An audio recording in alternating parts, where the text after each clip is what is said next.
You have Bruce Pearl's daughter saying that he doesn't wish he was back at Tennessee. Give me the background. We'll go hot or cold, brought to you by City Heating and Air Conditioning. So basically, there was a theory over the weekend that has not been around for a while, which is that people said that Bruce Pearl wished he was still in Knoxville and coaching at Tennessee. And Bruce Pearl's daughter then retweeted with a response. So John Reed, this starts with John Reed, who tweeted that Bruce Pearl would give up anything to still be in Knoxville. This is John Reed at Fox Sports Knots. The Gruden guy? Excuse me. The Gruden guy. Okay. Okay. I don't know if he was a Gruden guy. He was the one at the airport that was running around with a live streaming thing. Trying to find Gruden, who was not within 500 miles of Tyson McGee Airport. But anyway. So John Reed tweets in parentheses, and Bruce Pearl would give up anything to still be in Knoxville. Jackie Pearl retweets and goes, "This take is always hilarious," yawn emoji. As if, kind of a level of gaslighting, as if she's trying to make it sound like it's ridiculous to suggest Bruce Pearl wishes he was back in Knoxville. Okay. And so that sparked the debate. Hot or cold, brought to you by City Heating and Air Conditioning. Do you believe that Bruce Pearl would like to be back at Tennessee? Now, there are two different questions where whether or not he would make the move. But do you believe that he would like to be back at Tennessee if you gave him truth serum? Yes. So we're talking about a very hot. Yep, I agree. Hot. Now, the next question is a little bit more difficult because he has ties there. He's running a fantastic charity. He's really built the thing up. They have the basketball event at Toomer's Corner. So would he come back if there was that opportunity? Let's just say that Rick Barnes retires after this year. Would you call Bruce Pearl hot or cold? If I'm Tennessee, would I call Bruce Pearl? Yes. No, I wouldn't. Yeah, I'm cold. I don't think that they would call him. I don't think Danny White would make a hire that seems to go backwards. And I think Bruce Pearl would be a great hire. I just don't think he wants to go backwards in history. And I think you saw that. When he hired Heupel, Caldwell, every coach he's hired, they didn't necessarily have ties to Tennessee. Hot or cold? Yeah. Sorry? Oh, no. Sorry. Let finish. You finish the hot or cold. Okay. Hot or cold? Bruce Pearl would have won a champ. Let me start with this. Hot or cold? Bruce Pearl would come back if he were offered. That's different. Yes. Whether or not he was offered. I don't think he would. I think he would have maybe 5 years ago, but I think he's got deep roots there now. So I'll disagree with that. I think Bruce Pearl would come back to Tennessee for less money, honestly. Wow. Okay. Hot or cold? Bruce Pearl would have won a national title at Tennessee had he stayed and not had the barbecue of all barbecues. Hot. He would have. And I think it would have happened sooner rather than later. I think that 2010-2011 team had national title potential, Dave, and they got bounced out in the first round of the tournament and collapsed. But I think the biggest reason that happened was the distraction of Pearl hanging over them. But you had Tobias Harris on that team, who is still balling in the NBA to this day, and you had Scottie Hobson, who was a very good player, Jordan Bowen. I mean, that team was really, really talented, and they started out really hot. They won one of those preseason tournaments. They got into the top 10, and then the news of the Bruce Pearl suspension came down, and they collapsed. Yeah, he'd have won a national title at Tennessee. Everybody seems to agree with you on the message board. And again, hot or cold, brought to you by City Heating and Air Conditioning. And we had an interesting comment on the message board. How about when Josh Heupel retires, would they go hire Lane Kiffin? Hot or cold, brought to you by City Heating and Air Conditioning. Hi, Mike Davis here with City Heating and Air, reminding you to always dare to compare. Our team provides quality local heating and air service, installation, and maintenance across East Tennessee. We use only the best equipment like American Standard heating and air conditioning for your residential, new construction, or commercial needs. Honesty, dependability, and customer satisfaction have been the cornerstones of our business since 1961. City Heat and Air. All right, Caleb. So just for funsies, if Tennessee, if Josh Heupel didn't pan out or went somewhere else to be the head coach of the Dallas Cowboys when Schottenheimer doesn't come through, which is going to happen, would Tennessee go hire Lane Kiffin? Danny White wouldn't. I 100% would. Yeah. I would absolutely hire him back. I'm cold. And by the way, I'm cold on Danny White. Would not. I'm hot.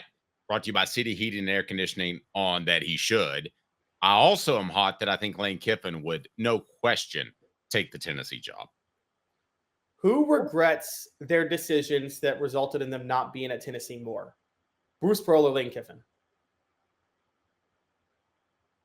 I would have to say that Lane Kiffin probably does because he made the conscious decision to leave, whereas Bruce Pearl kind of screwed up and had to leave. You know, Yes, well, I'm saying who regrets the decision that resulted in them leaving? Whatever, either Lane Kiffin directly or Bruce Pearl. That's why I would say Lane Kiffin, because you directly said I'm leaving.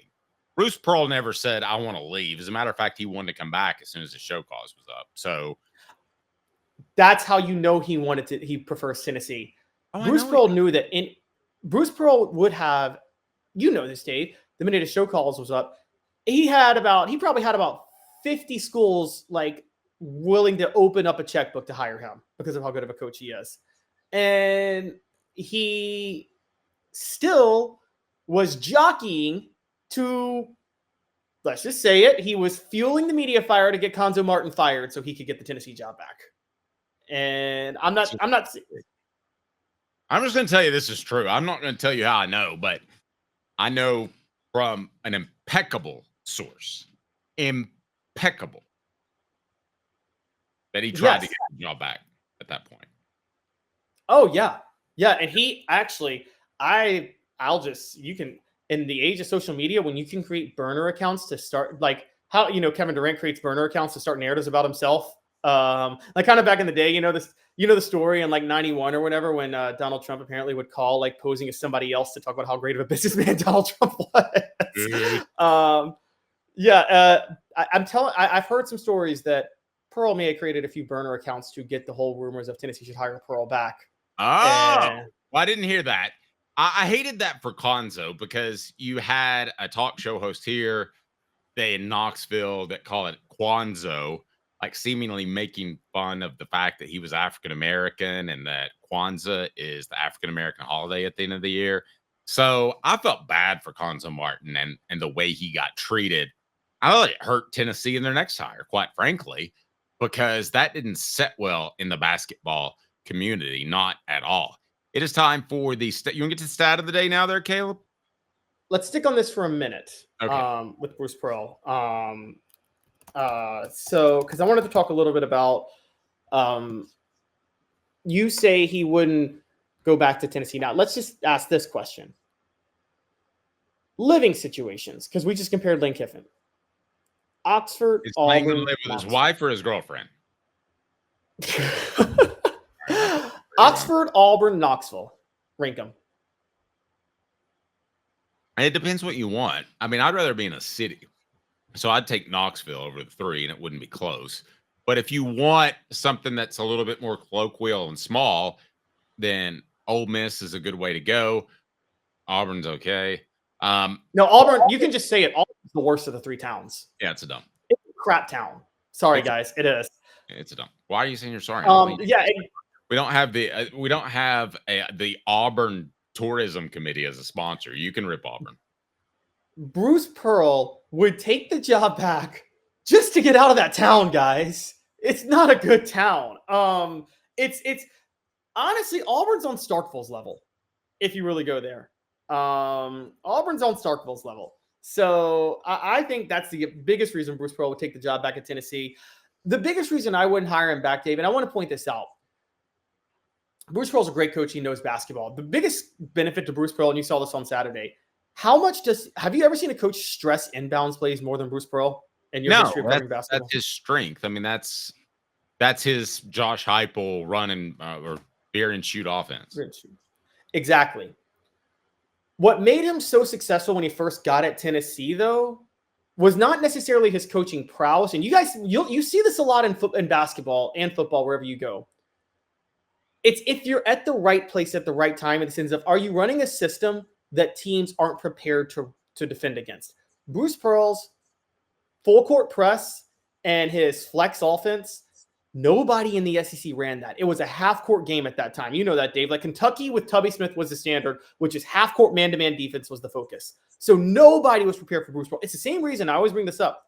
It's the same reason that Dabo Swinney had success at Clemson, because nobody in the ACC was running the spread when he started to embrace it. He got Taj Boyd because Lane Kiffin forced him off. Dabo hires Chad Morris, and then he hires the other offense coordinator, Tony Elliott, and he runs the spread. Nobody else is running it. That's why Clemson got to be Clemson. If you run things that no one else is prepared to defend against, you can do very well. Bruce Pearl's problem since then, in case you guys haven't noticed, now Auburn's number one this year. I get it. They're number one this year.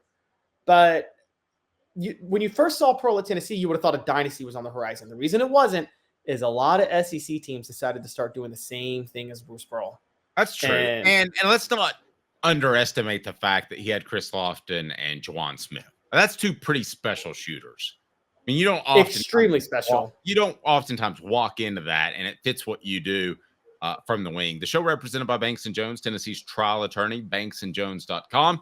We broadcast live from the Ted Russell Ford Lincoln Studios, and guys, they perfected the buying process. It is fantastic. I'm looking for my new Bronco, waiting on some insurance money to come in, and I'm super excited. Can't wait to drive off. And they are proud members of the community that support multiple charities, and that's Ted Russell Ford Lincoln. Again, East Tennessee's largest Ford and Lincoln volume dealer.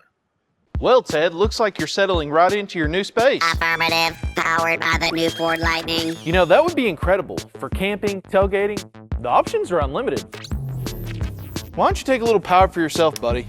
Beep boop beep bop. Get into this new 2024 Ford F-150 Power Boost for only $53,300, or get 0% for 72 months on a Ford F-150 Lightning. Come see us today at either Ted Russell Ford location, Parkside Drive, or Kingston Pike. Stat of the day. They never lie. Or do they? Stat of the day. The Dave Hooker Show with Caleb Calhoun. Off the Hook Sports. All right, Caleb, stat of the day is? Stat of the day, it's actually, I know it's not Tennessee related, but it's too funny, so I had to give it to you guys. Oh my goodness, okay, here we go. What do we got? I'm nervous. Just recently, we know about the snow that hit across the Deep South that's never happened before. Tallahassee had more inches of snow than Florida State had winds this year. It's pretty good. They had 2.3 inches of snow. Florida State had 2 winds. I'm sorry. I know it's not Tennessee related, but I saw that stat this morning. I'm like, that is the funniest stat of all time. Yeah. That Tallahassee had more snow than Florida State had winds. So, yeah, I'll give you that. That's a pretty good stat. I don't know that that is something that Florida State's real proud of. Is that fair to say? I don't think they're real proud of that. I totally agree. That was a really, really, really crazy stat. So I'm just like, I got to bring it up. I think that it's one thing if like Ohio or Michigan get more snow than they do winds, but Florida State getting more inches of snow than they had winds, that's just that's a little bit crazy. I want to address real quick before we move on, because the Cuonzo Martin debate was sparked to a certain degree, and I just want to point this out with the Cuonzo Martin debate, whether or not it was race or not, and I get the feelings. The truth of the matter is, I don't think it was racial, but I do think Cuonzo Martin didn't get the fairest shake at Tennessee, and part of that was because fans did not want Bruce Pearl fired. So anybody that followed Bruce Pearl would have had a tough go of it, right, Dave? No matter who they were. And also, are you talking about the majority of the fans, or are you talking about that small minority that I referenced? Because I'm talking about the majority of the fans that weren't crazy about Cuonzo Martin. That a lot of them didn't like him. I don't think it was racial. I think it was he was following Bruce Pearl, but there was the other side too, and we have to point this out. when Bruce Pearl's running up and down, doing the run and gun, the press, the flex offense, and it's so much fun. Cuonzo comes in and focuses on defense and half court basketball. It just wasn't as fun to watch. Yeah, I don't want to say it's an overwhelming factor, but because of this one host that kept stoking the fire, I think about 20% out there, maybe 10%, they had a little bit too much fun with the Cuonzo thing, which I thought was race related. I think you would agree with that. And I know Yes, it really bothered Cuonzo, and that's why he left. I can tell you that firsthand. Well, and particularly when, I said Cuonzo at first because I thought that was how his name was actually pronounced. But you're right. Once it became clear that the name is Cuonzo, I got it mixed up because I thought, is it Cuonzo? Because I heard a lot of people say Cuonzo. And then I realized later that I'm like, oh, people were doing that. You're right, as a shot. And I mean, there's no way you could say that. There's no way you could say if you knew it's Cuonzo and you're calling him Cuonzo. There's no way you could say you aren't doing that in a racial way, honestly, if you're doing that. Yeah, there's no question.